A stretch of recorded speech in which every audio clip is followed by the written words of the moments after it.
Good morning, everybody. How's everyone doing on this lovely, lovely Friday?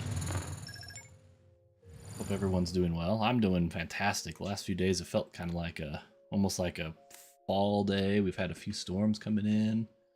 Been feeling good. My camera's not working. That's awesome. Let's try this again. Let's see if I can. What on earth? Why isn't my camera working? Bugger. Turn it off. On maybe? Still nothing. Well, that's a bit of a bummer, isn't it? We'll try switching scenes.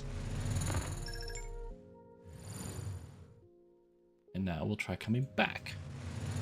Come on back. Come on back now. Ha. Well, I'm not too surprised. My USB switcher hub is that all this stuff connects to is on the fritz. And it hasn't been working the best. I haven't noticed that some like the camera hasn't been working because I used it for work the other day. Oh no, it says unknown device. So yeah, I think it's jacked up. Let me try to unplug it and plug it back in. I actually have a replacement for it, but the cables are too short, so I can't get from my PC. I mean, I can, but I have a standing desk, and the cables aren't long enough if I stand the desk up, and I know if I try to plug it in, I'm gonna stand up, and I'm gonna just try to rip my computer up, pick my computer up off the floor, and throw it on the ground. Ooh, I think it might be working now. Hey, all right. Yeah, I got new cables on, or longer cables on order. I think they're gonna be here tomorrow. I was promised 2-day delivery, but who knows what that is? I need to check, because if that's the case, then I will definitely be working on getting that fixed today or tomorrow, because this is no good. Orders.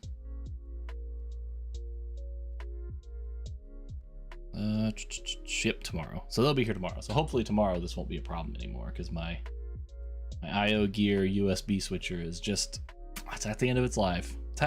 It's been used pretty heavily for the last couple of years, so now I've got an unknown brand one because I couldn't buy that one anymore. Okay. Anyway, so today I'm going to start off. I've been working on getting my 3D printing channel up and running. I actually streamed overnight last night, and it's worked pretty well. I actually had a successful print. I've been struggling the last couple of days with the one I've been working on. I don't have enough room on my desk. I've been printing a I'm just gonna pick it up here. It's a piece of something from the game Lethal Company. It's what they call it, the apparatus, and it's a light is what it is. And so I've been printing all the pieces. So last night I printed the base where the light that goes in here goes in, and I haven't even taken the scaffolding off yet. So I'm hoping I can get that ready, and then I'm gonna try to get this all printed and prepped. I still have one small piece left to print today, and then I'll be ready to go. And hopefully I can get that assembled. And so I was streaming the print of this base piece last night, and I thought, I need to get some updates done on this channel, get it looking a little nicer. I got the new laptop set up. I got to have OBS configured, and it all kind of works. So I'm gonna work on that a little bit. One of the things that I might try to tackle today, and I started working on it a little bit last night, was I want to have Octoprint, which is what I use to actually run my printer. It's actually running the G code to the printer. I want it to tell OBS to stop the stream when the print finishes. And so I was kind of looking at that a little bit last night. It's going to be a custom Twitch bot, I think. Because I think I created a command in my chat bot that lets me stop the stream. It actually switches to an ending stream, what do you call it, scene, and then it waits 3 minutes and then it'll stop the stream. I tested that this morning when I got up. And so I'm pretty excited about that. Now I just need to get Octoprint to send that command to my Twitch bot. And I think the easiest thing is just going to be able to somehow tie in my Octoprint end command and have it just write out the command to the Twitch chat. And then I just need to make sure that that bot account or whatever I create is going to have moderator access, because it has to be a moderator in order to stop the stream. So I might end up just creating an account, because I've been thinking about doing that anyway and tying in to my chat bot, and then just use the same chat bot across both channels. So that might be where I go as well, create the account and then work on setting up an app to do that. I have that my to-do list overlay that I haven't been using lately. And that's what I tried to use last night. I couldn't get it to work right, and I'm sure it's something dumb. But I was also thinking, like, it'd be kind of cool to rewrite an app like that and use it in C#. I think that'd be kind of neat. So that might be what I do. I don't know yet. I have literally no plan today, other than this coffee is tasting phenomenal. Having a good coffee day, I guess. Okay, so let's see. What was I? Oh yeah, right. I need to. I am still remoted to my machine. Oh yeah, I can update that now. I do use StreamerBot for my my chat bot. I do want to. Oh, I want to create a command in my other one. I'll do that while this is updating.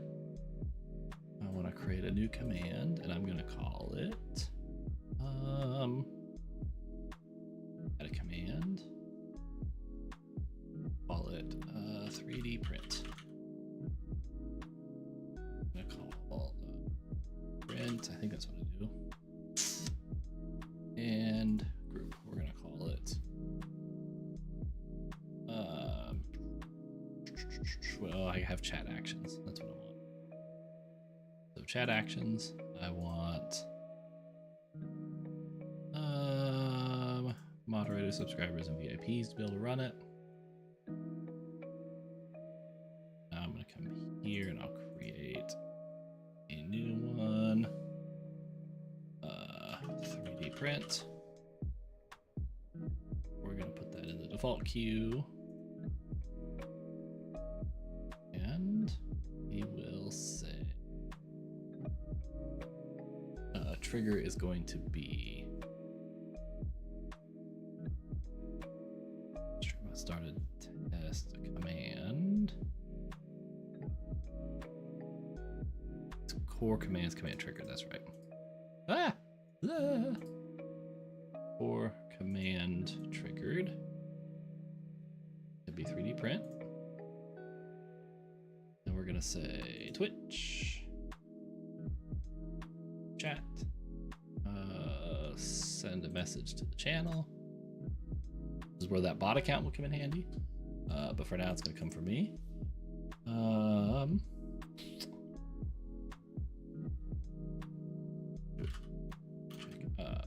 do I want to say? I want to check out my 3D printing channel.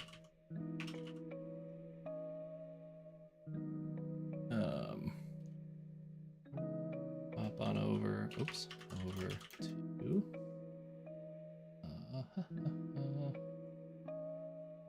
Here, and copy that.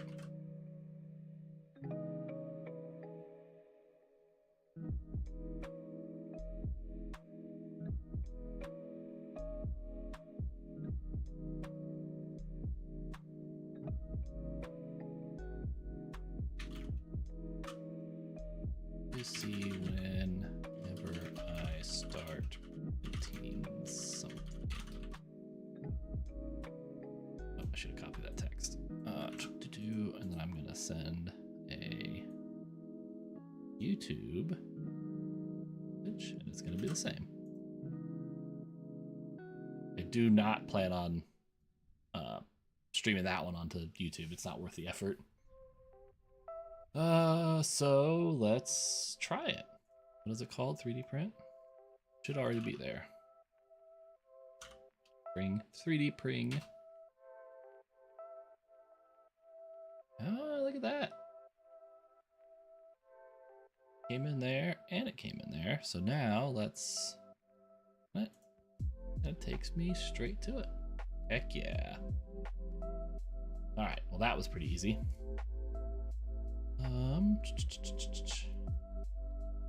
That over here. And then we'll come here. Oh.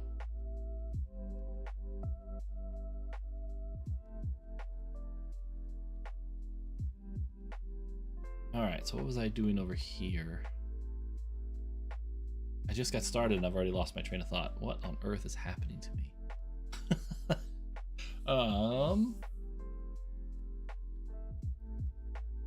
Let's see. I came over here to I don't know what. My brain just completely shut off. Created the chat command. That was what I wanted to do. And then I said I wanted to do something here because I got distracted. I said, oh yeah, I want to click update so I get onto the newest version. Why isn't it connected to Twitch? No, it failed to log in. Try that again, see if it works. Yeah, authorize.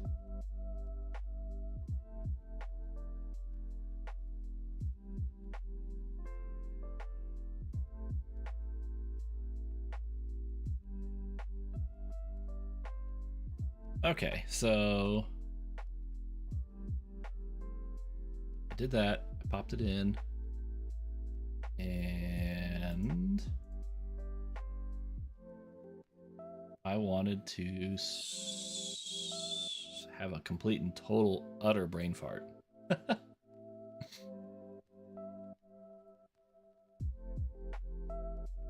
Howdy, howdy. How are you today?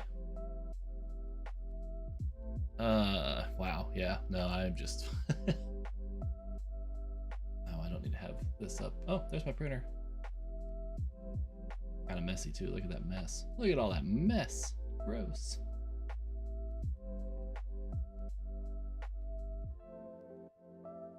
Okay. So, yeah, I was working on update... Oh, I was going to log into the remote machine so I could use this to update the channel. Oh yeah, you like my printer? It's actually, well, let's see, how old is it? It's a pretty old printer. It's a Monoprice. I bought it on Monoprice right when 3D printing was still relatively, becoming mainstream. And I had a buddy at work and I said, hey, you know what? I really want a 3D printer, and he did too. And I said, as soon as I can get one for under $300, that just for whatever arbitrary reason, I picked that value. And so one day he comes in, he says, hey, Monoprice sells a 3D printer for $285 or $299. I was like, well, let's go buy one. So I bought it, and it's a clone of the Prusa i3 printer. And I think it's a Monoprice Maker Select. If I can pull it up. Monoprice. And I've had it for several years. I can't even honestly tell you how long I've had it. Oh, why did it bring all of these? I didn't want all of them. Nope. And account? Have an account still? I don't buy anything on Monoprice ever.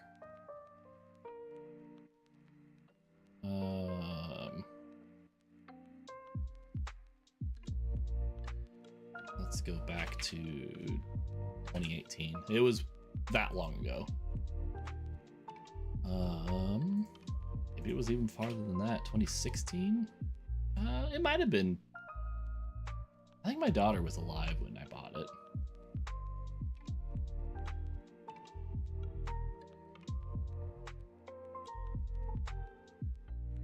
Oh, you've got two Ender 3s. That's nice. I've got a buddy that's got an Ender 3, and I really like that printer.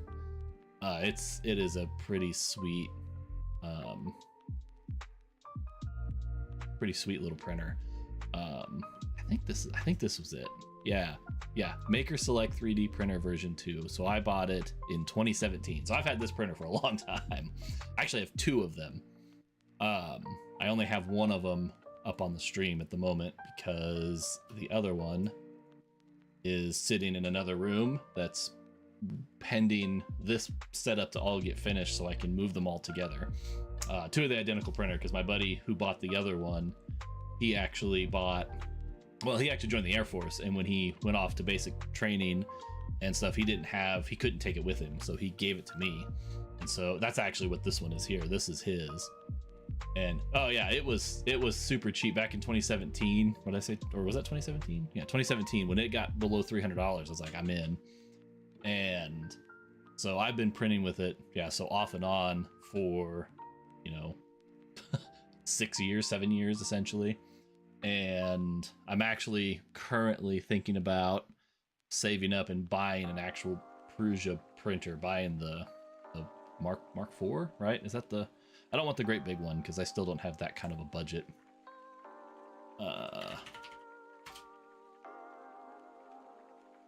Prusa Mark IV. I think this is the one that I'm thinking about buying. Yeah, this is the one I was gonna buy, the kit, not the pre-assembled one, because I can get it for $800. And I like Prusa. I like the way they do things. I like that they open source the hardware, and it's pretty good, and it's cheaper than the Bamboo one. And I haven't convinced myself that I want to buy one of the Bamboo printers. I don't know. Oh yeah, the gonna buy Creality. I don't know how you say that. The K1 Max. Oh yeah, that one's pretty cool too. Let me look that one up. I've looked at that one before. K1 Max. Yeah, I like this thing. That's sick. I like that it comes with the case. I mean, the Prusa one I can order a case too, and I probably will. But yeah, no, that's super sick. And it's fast. Yeah, I really like that one too. What does this one cost? Yeah, so $764. So yeah, that's not too bad. Does that include the case? Giving me pop-ups. Excuse me. It does include the case. Okay, that's a sweet price then if it includes the enclosure. Yeah. Yeah, that's cool. Maybe I should just buy one of each and just upgrade my printers and just have two whole new ones. That'd be sweet. It is kind of expensive, but from my perspective, I've had mine. I got it for $300. I've had it for almost, 7 years, and it's been a great printer. And they're both still really good shape. They print relatively well. They're they have issues related to just their age. It was still kind of a new thing. There's some features that it doesn't have, and those are the things that I want, like auto bed leveling, and like noise. Like they're noisy. I've put new fans on them, so they're a lot quieter, but oh yeah. Well, I appreciate the sub. That's awesome. But yeah, I think I've tried to I thought about replacing the actual stepper motors on mine, but then it kind of comes down to, it's like, if I'm going to replace them, like maybe I'll just leave them as is, because they work well. I don't want to break them. The downside I've found is the i3 models of these they're just getting old, and they're getting harder to go buy parts. Like I used to be able to go to any place that sold 3D printing parts online and I could get parts for them. And that's getting to be harder. And the ones that I'm finding, I'm getting lower quality stuff because that's just all that's being made. So I'm not going to I'm probably not going to make a whole lot of extra modifications to them right now. I am working on building the, what is it, the lack enclosures for them. Let's see if I can find printers of them. Pictures of them. Which is why this one hasn't moved. The other one's in the enclosure and ready to start firing up.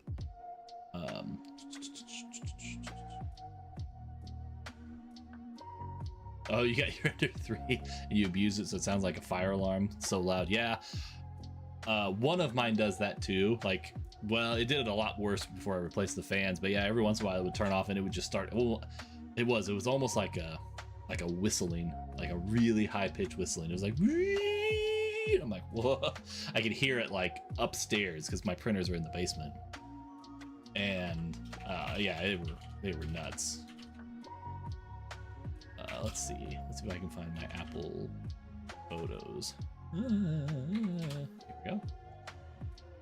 Make sure I can get logged in. Sign in. Yep.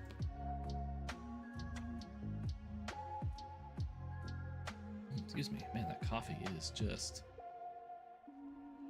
doing a number to me today. Okay, here we go. Hopefully I don't have a lot of embarrassing photos come up.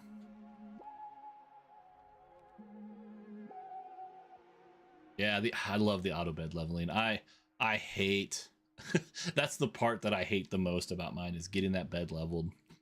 Getting so that first layer sticks well.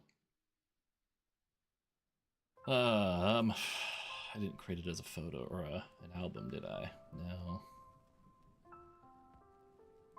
Let's see. I should create an album that's just 3D printing stuff, because I pull up pictures of my 3D printing stuff quite a bit when I'm streaming, and that would make it a lot easier. Oh, here we go. So here's my lac tables that I've been building for enclosures. So here's my other 3D printer. There's the one that's on stream, that's on the stream right there, and then here's my second one. This is me trying to assemble it.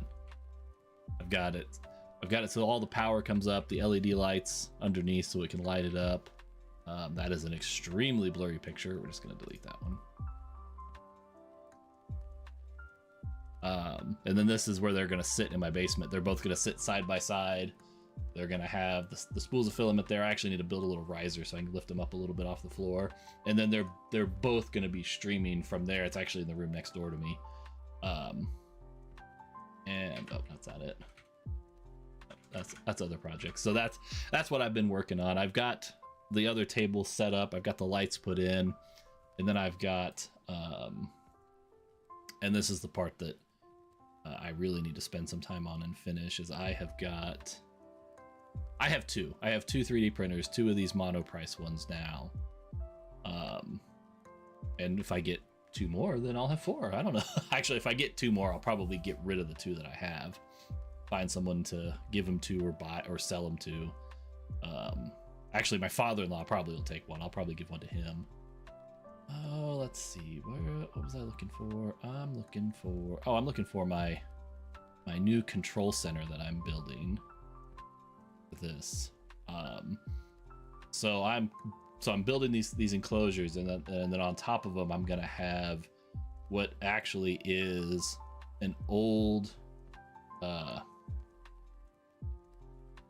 It's a really piece of old computer equipment made by Deck Systems, and here's the pictures. So yeah, it's a Deck Server 300 that's gonna have. So I've got power toggles so I can turn them on. And then I've got this control panel that's got all these toggle switches, and these toggle switches are actually going to drive the LED lights inside the enclosures. So my enclosures are RGB lights, so I can change the colors. So I'm gonna have one bank that controls one printer and one bank that controls the other one. And I'm gonna kind of mount it sort of like that. So the power sits here. So yeah, here's the power. The LED lights when I was kind of testing them out. This is the circuit. That's some meat that I'm cooking. Yeah, so there's some of the toggle switches. Football game. Let's see. Oh, this is where I'm putting in the power. That's the 35 years of grunge inside the box. So the enclosure is going to have 2 Raspberry Pis because I use Octoprint, so I'll have 2 of those in there. A set of relays that will actually power the printers on and off. Do I use the micro SD Raspberry Pi? Yeah, I use the Raspberry Pi and Octoprint to run the printer. Octoprint connects up to the printer and it actually loads the files that way, and I don't use the SD card on my printer anymore.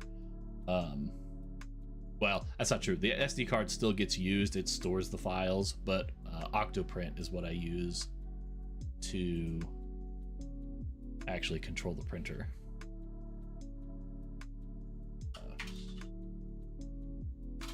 So let's see. Octoprint. So here's my printer. Oh, my printer's hot. Oh, I preheated it when I was taking stuff off. Yeah, it's pretty cool. I don't have... I have actually the Raspberry Pi cameras to put on here, so I can... When you go to control, you'll actually be able to load the webcam and it'll create a time-lapse photo. I'm going to do that too. I just don't have this one hooked up to it because I don't have a way of holding the camera in front of the print, so I haven't done it yet. But yeah, I know it does some cool stuff. Here's all the prints I've got loaded, and these are all on the SD card. And I can just upload them from here, and I don't have to go walking back and forth with an SD card because I've lost an SD card doing that. I had one, I did it, plugged it into my computer. My printer was downstairs, so I put it in my pocket. I went downstairs. I got something came up. Maybe someone was at the door. By the time I got back, I'd lost the SD card and I never found it. So that's when I decided I needed something different, and I switched to Octoprint. Let's see. What did I do?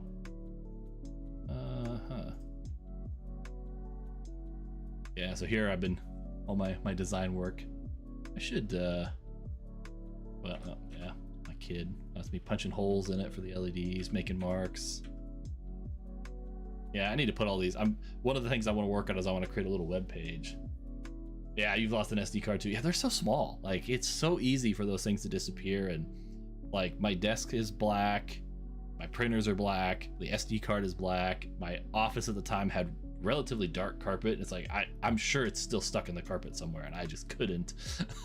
I couldn't find it, and I was like, it's a 16 gig card. I can go buy a new one for like 10 bucks and get like triple the space. So, oh, why is that one blurry too?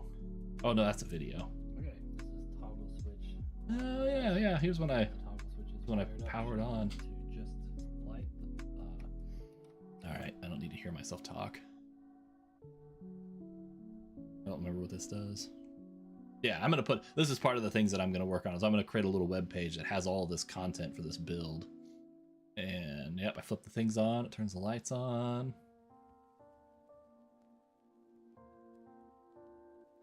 I love the fact that it's all old tech. I love like taking old tech and repurposing it for something new, and that's kind of what I'm doing with this. Circular saw, my basement. Oh yeah, soldering. Never soldering those freaking things again. All right. So, all right, let's go. I remember what I was doing now. I was gonna update the channel info. Oh man, my coffee's almost gone. I'm just gonna finish it. Heck yeah. All right. Let's see. This is the right channel. Yeah. I even named my printers. I have my 2 printers are called Phil and Mint. That was my wife's idea. I thought it was pretty good. I'm like, hey, I need a name for my printers. And she's like, what about Phil and Mint? I mean, she just like rattled that off like she was prepared for it. I'm like, that's impressive. I like that name. And I stuck with it. And you can even see that this one's Mint because I've already put a label on it. So now I know which one's which. Okay, let's see. I have... Yeah, I thought it was pretty clever. And then that way, now that they have names, because I'm going to have 2 Octoprint machines, and I'm going to have all the stuff that goes with it, I want to keep track of which one's which. So when I like pull them up on a web page. let's see. Is this the right one? This is what I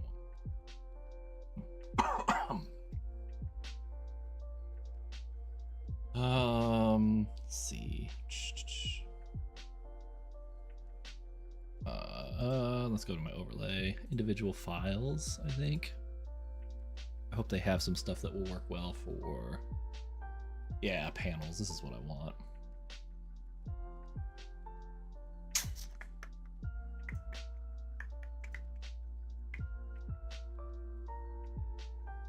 What's my favorite print? Oh, that's tough. My favorite print. I would have to say, let me put this. I think it's going to be this one. Not necessarily this individual print, but it's this print in general. I printed this, well, about 5.5 years ago, 6 years ago. It's a Raspberry Pi with a little 5-inch touchscreen on it. And what it does is I actually built it. I actually came up with the idea because my daughter, who was,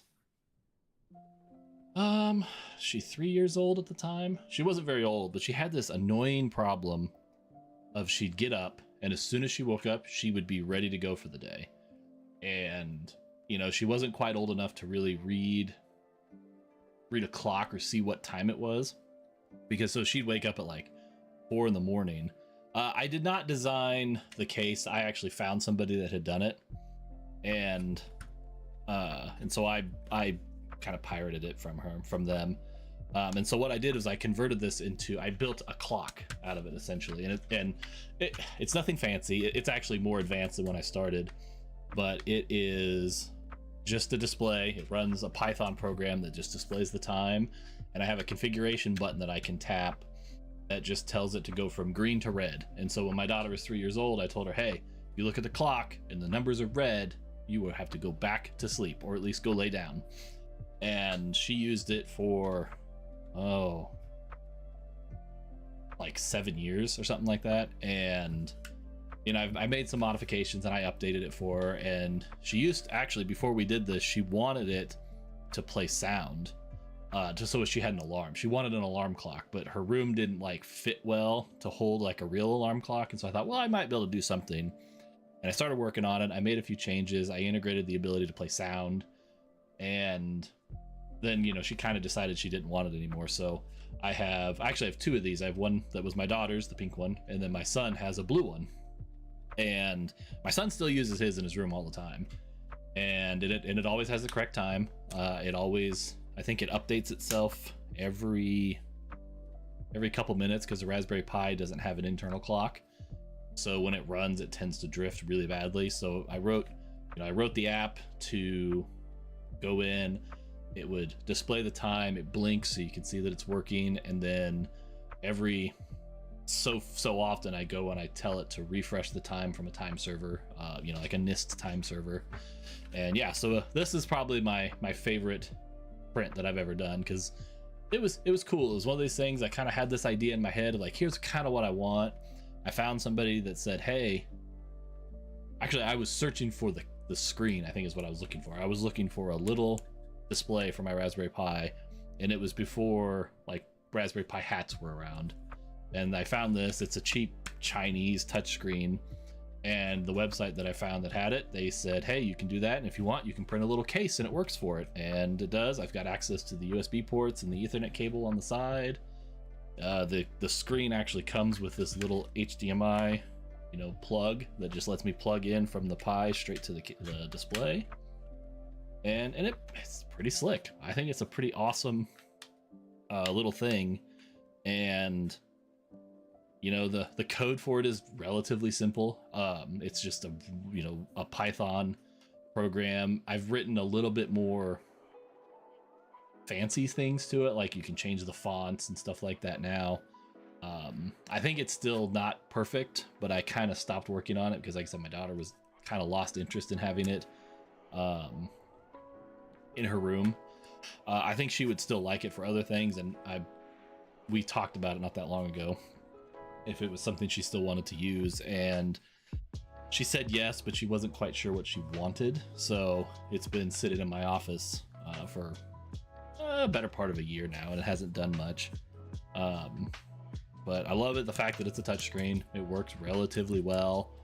I had a problem with hers where the touchscreen calibration would be off. My son's has never had a problem, and it's been running now for 4 years straight, and it's never had a calibration problem. So I don't know what the deal is with that, but yeah, this one is by far my favorite print. I've printed a lot of things that are cool. Like I'm printing the Lethal Company, you know, light fixture thing. That's what I was working on yesterday, and it's going to be a lamp, and that's going to be super cool too. But that's relatively new. It's not even done yet. So yeah, I don't know. I've printed some pretty cool things. I've printed some boring things. Like I've got a hook on my door that I hang my sweatshirt and some stuff on. I've printed a monitor stand for my wife to take to work, because she works at a bank, and the drive-through window had a really limited space, and so that I printed something special. Do I sell things? I have a little bit, not a lot. When I first started printing, I set up an Etsy store and I put a few things on there, and I sold a few things, but I never really took off because I never really invested a lot of time in it. I've thought about spinning it back up because I'm kind of getting to doing more and more practical type things. I have printed a lot of stuff for friends and family, and a lot of times I don't take payment for a lot of it.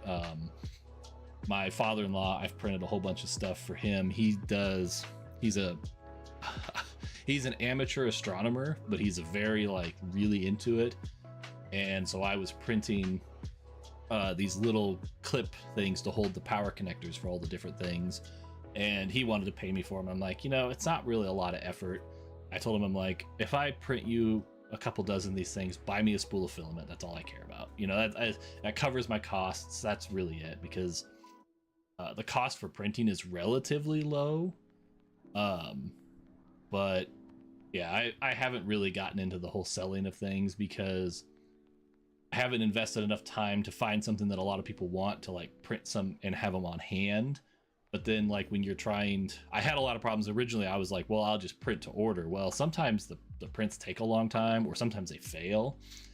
And especially on mine, since it's an older printer, I tend to have more things pop up. And so it's hard on Etsy to say, oh, I can ship in 3 days. It's like, well, maybe I can ship in 3 days. It just kind of depends. And so I haven't gone back to it. When I first started, there was so much uncertainty with how long it would take, and it was hard for people to want to buy it, because most people who buy stuff, they want me to ship immediately. It's like, well, it's hard if you're gonna want me to ship something immediately that may take 18 hours to print, and if the first one fails, it typically takes me longer than 18 hours to figure out that it failed, because it fails overnight normally. And so it's like, I don't know. I think I would, if I found something that people were wanting to buy that I could just mass print ahead of time, and it wouldn't feel like I was wasting my effort. If it was I'm having a brain fart. I don't know, something like maybe the case, right? Like the Raspberry Pi case. If people wanted to have me to print custom cases for Raspberry Pis, if I found a couple that I knew a lot of people were doing or wanting, then I probably would. And maybe even things like this lamp that I'm building. If there was a lot of people that wanted it and I could print a few, I might do that. But this one's about a 3-day print for all the pieces, just because I can't print typically more than one. So I have to print each of the pieces takes up most of my print bed. So I have to print this. Well, this takes 18 hours. This only took about an hour, but this base took 23 and a half hours. So it's it's hard to get ahead on some of those things if people start buying them. My longest print has been, this one here has been pretty close, because this one was 20, it was like 24 and a half or 25 hours. I had a couple of other things that I printed when I first started that took a very long time. But I don't think anything's ever taken more than 24 hours. I don't think. And even then, back then, when I first started, the settings on the printer were not optimized. So it printed much, much slower than I needed to. I've since kind of refined those settings a little bit, and it does print a lot faster with the same level of quality. Like this thing here was printed like 6 times faster than it used to, and it's almost completely smooth on top. Like it's fantastic. And it also sticks to the clear bit too. But yeah, I don't think I've ever printed anything that's taken longer than 24 hours that I'm aware of.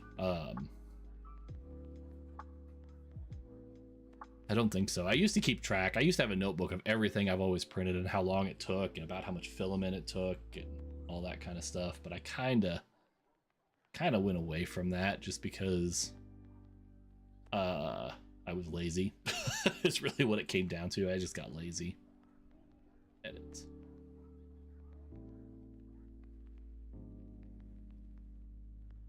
Why did it change that? I don't want to change that. Yeah, I printed a few fidget toys for my daughter recently. And they were pretty cool. I need to tweak those a little bit because the models and the settings that I used, they didn't jive well. So they didn't, one was like spinning discs, like discs within discs, and it didn't work as I thought it was going to. Like they didn't spin well, and I think I had some settings in there that were wrong. Stop changing that.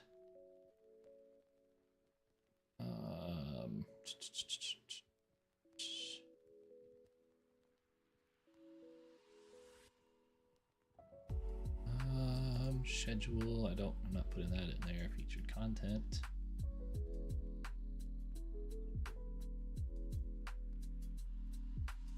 What am I doing? Oh, I wanted to actually put something like details here. This is what I want. I wanted this button. This is what I was doing.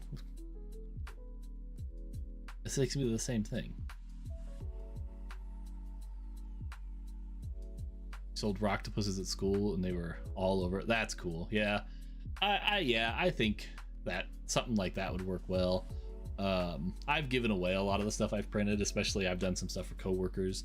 I actually had a coworker for a while that he was really into scale models of like farm equipment, and there was a lot of things that he wanted to put in his stuff. I think he was selling them, I think is what he was doing. Like he was coming up with all these things and he was selling them as like kits.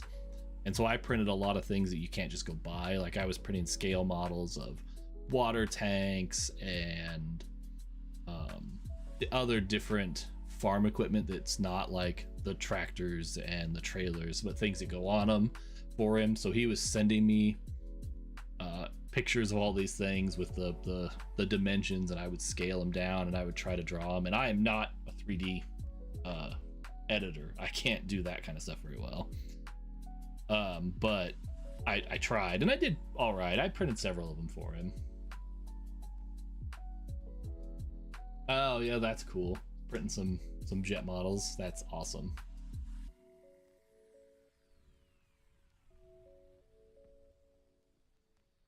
Let's see.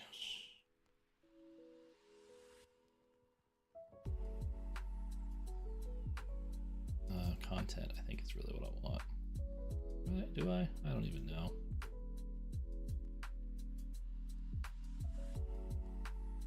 Add channel bio. Gonna have to. Ugh, I hate a LastPass.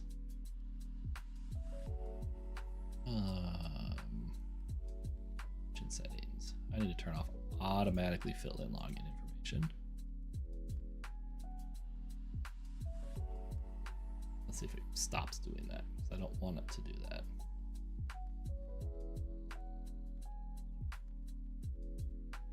There we go. Now it didn't change it. Ha!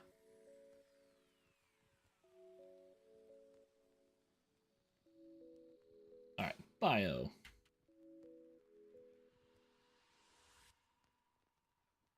dedicated to my 3D printing projects.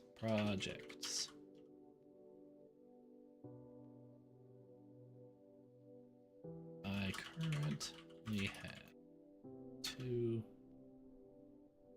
monoprice maker select version 2 printers. Prusa I clones.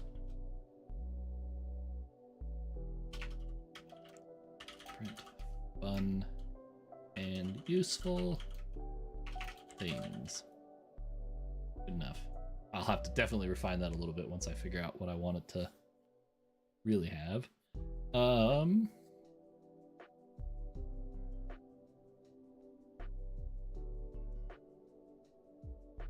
Let's see, what else do I want?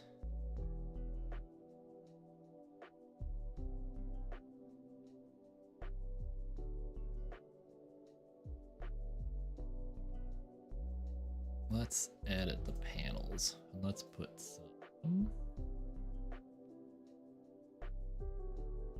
Oh, let's see. Now I need to look at those images. What kind of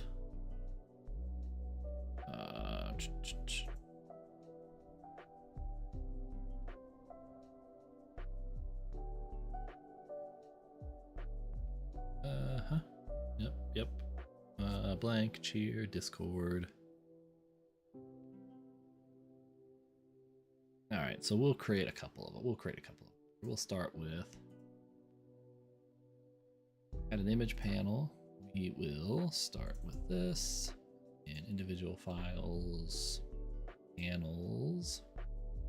Start with about.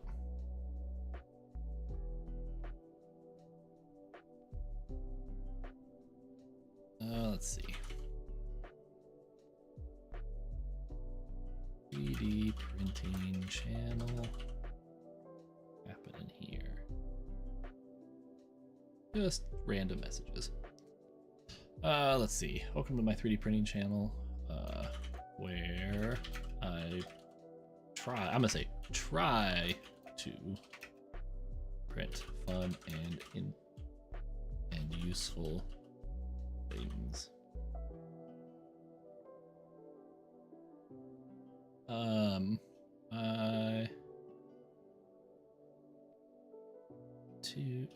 What do I want to put here? I want to have like a little bio thing about the printers and like the pictures, all those pictures I just showed, but I want to put those on a separate, I want those to be like a web page that you can go through and just browse. Because I also want to have a web page that has all my projects that I'm printing or I have printed, like the active ones, and links to where I got all the stuff if someone created it and that kind of thing. So I'll work on that too a little bit.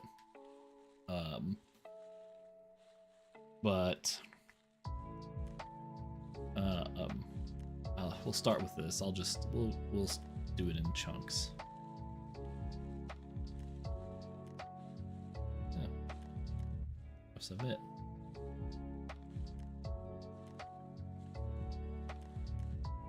Did it do it? Okay. Okay, we'll add another one here. We'll add an image. Here we go. We'll put a donate button. I actually have a donate stream. Let me find that info. I have one that goes to my primary Twitch stuff. Not necessarily something that needs to be there, but some people like to do it, and you know, anything helps, or everything helps. Excuse me. I'm going to like this. Let's see, can I hit edit panels on this one? Yeah, of course I can. I'm going to just that paste in there, and then I want that click to go to here.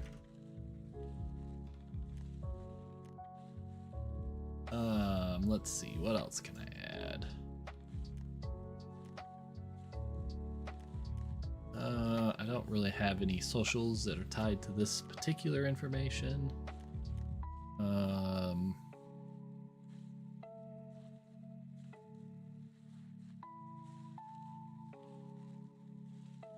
Yeah, actually, I'll just get rid of this one for now. We'll close this and we'll remove that one. Make sure they look all right. Yeah. I will probably. I should put something that's got like the specs of the printer, so I don't have that readily available anymore. So we'll start with that. Let's see, videos. I don't think I'm not saving any videos. I don't really care necessarily about that. Not very many people go back and re-watch the videos. I might put the time lapses once I get them. I might post those to YouTube just so I have them. Just because I think those are kind of interesting to watch. You know, sometimes you can watch them zip around. That's fun. So yeah, we might do that. Let's see. So why is everything so slow? Oh, because I'm remoted in. That's why. And so I've got that. I'll work on some of those details. I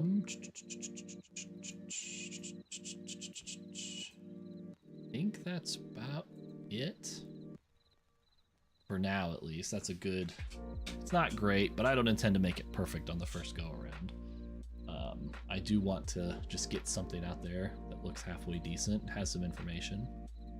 Now, I think what I'm going to do is I'm going to switch gears a little bit here, and I'm going to work on that web page, I think. And I think what I'm going to do for that is I'm going to make it... I think I'm going to use a Jekyll website. I think I'm going to make it out of Jekyll. Jekyll.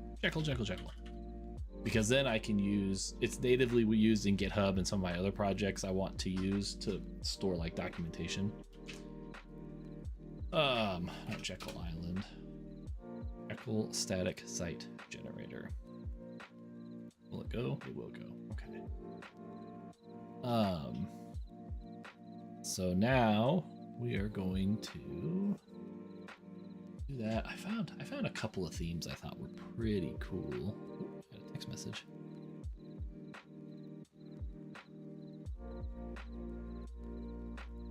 Oh, that just came in just a second ago.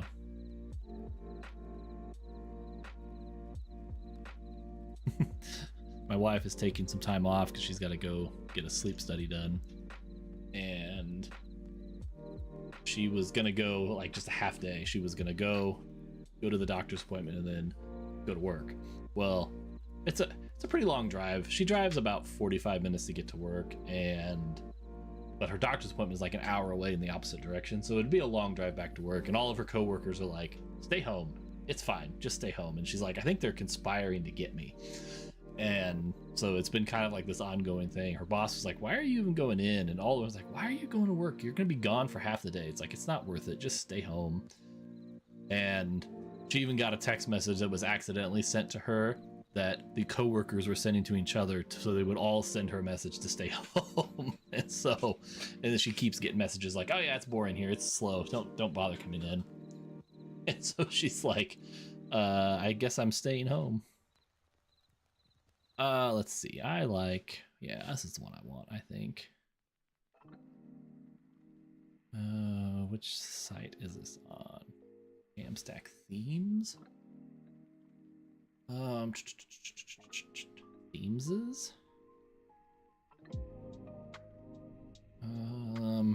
I wanted a, excuse me, a simple looking one. And I like dark themes because I've got blue eyes, so my eyes are sensitive to excessive brightness, so I'm going to pick that one. Okay, so that's the one I want to use. I want to write a Jekyll site, and then I want to use Docker to actually build and host it. Build Jekyll site with Docker, because because I don't want to install all that crap on my computer.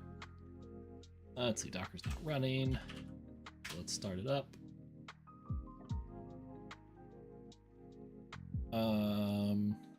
Site. We'll give it a go. Okay, so what is Jekyll? Jekyll new.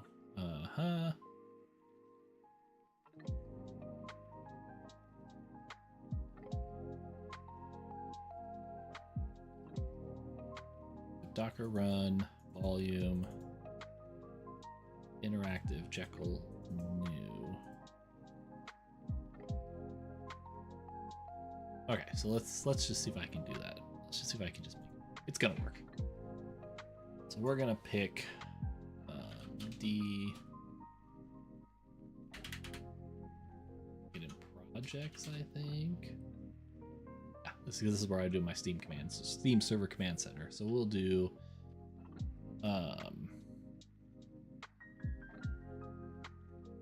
3D.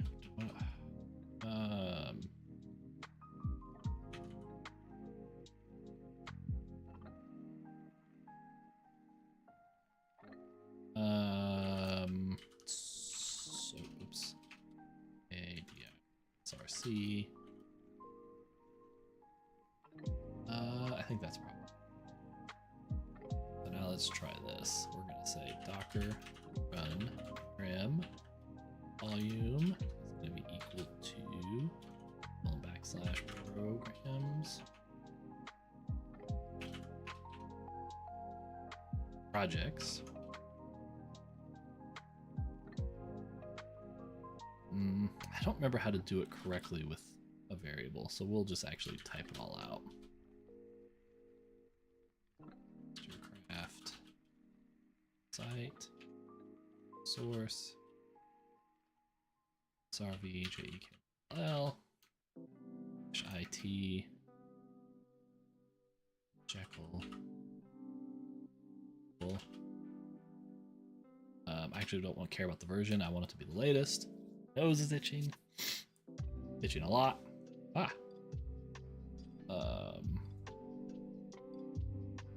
Then I want to run the command Jekyll new in this directory.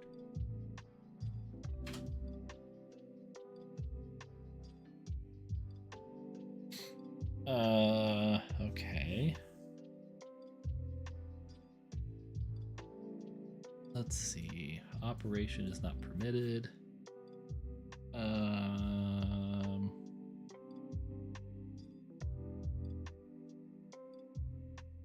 Well, let's just change that path then to just say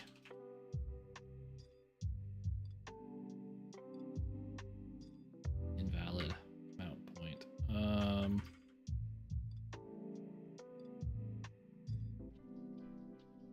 Okay, so this is an old command.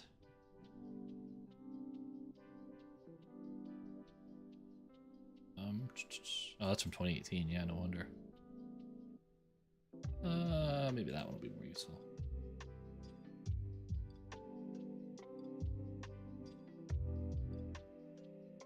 Let's see. Yeah, pwd site. So he's running his own Docker image. I don't really want to do that. Sorry, Brett Fisher, I don't want to use your Docker container. Jekyll talk. I'd rather not be a video and I'd rather just read it. Thank you.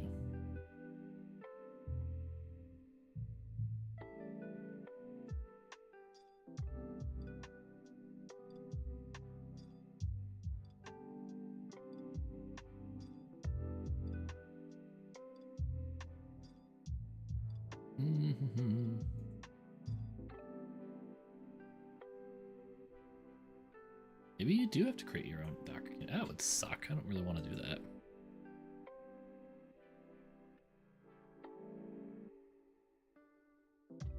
Okay, I'm not. That is too long. I don't have the patience for that. That's 2019. 2022. Develop GitHub pages using Docker. This is what another video. I don't want a video. Ugh, related repo. I wrote down all the instructions in the video in the README file. That's what I want.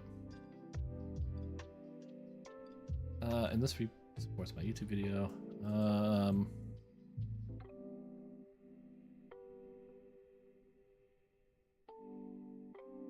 So step 1, create a GitHub Pages repo. Enable GitHub Pages. I'm not doing that right now. Install Visual Studio Code. Go in the repository.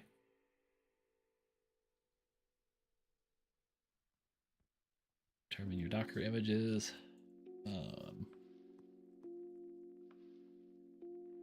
Build the Jekyll website. So he's still building his own container. I thought Jekyll had their own. Like, that's why I wanted to do that. Docker images. Docker Hub.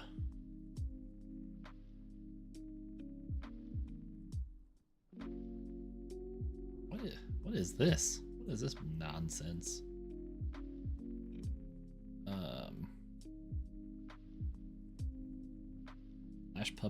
Last published a year ago.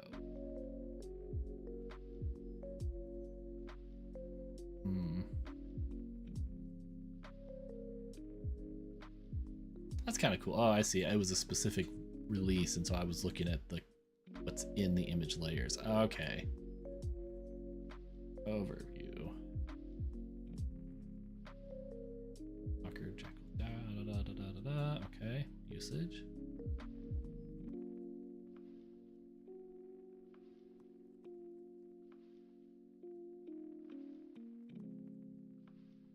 So it is supposed to be SRV Jekyll and IT Jekyll.sh. Quick start. Oh, under Windows. So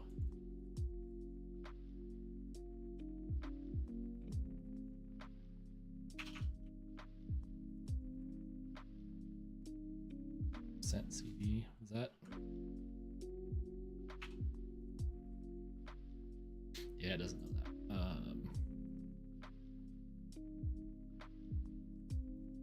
Okay, so yeah, I'm just using the command wrong.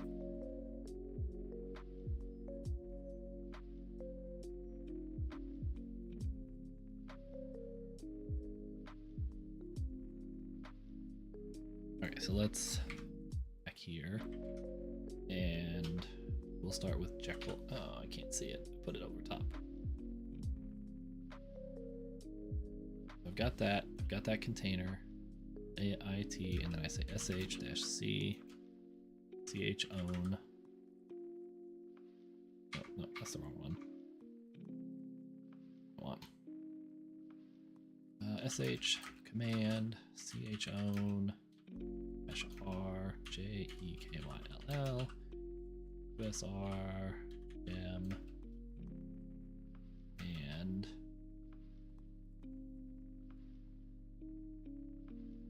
Jekyll new, and then in that folder. Not oh, site name.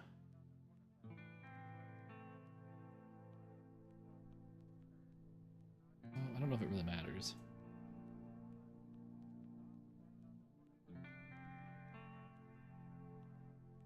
Alright, so let's see if that works. No, because I didn't put end quotes around.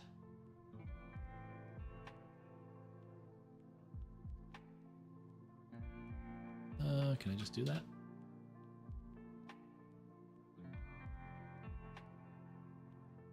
Yours.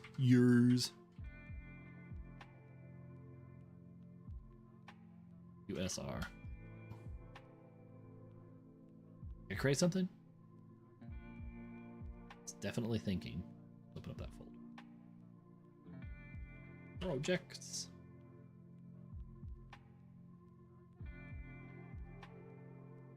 Oh yeah, take it easy, man. I'll see you later.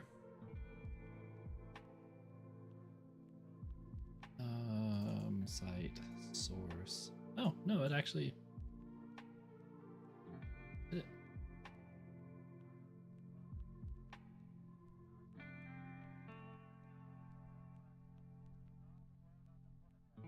Okay, so we're gonna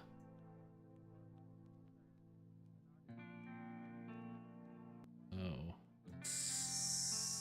Harvey Jekyll exists and is not empty.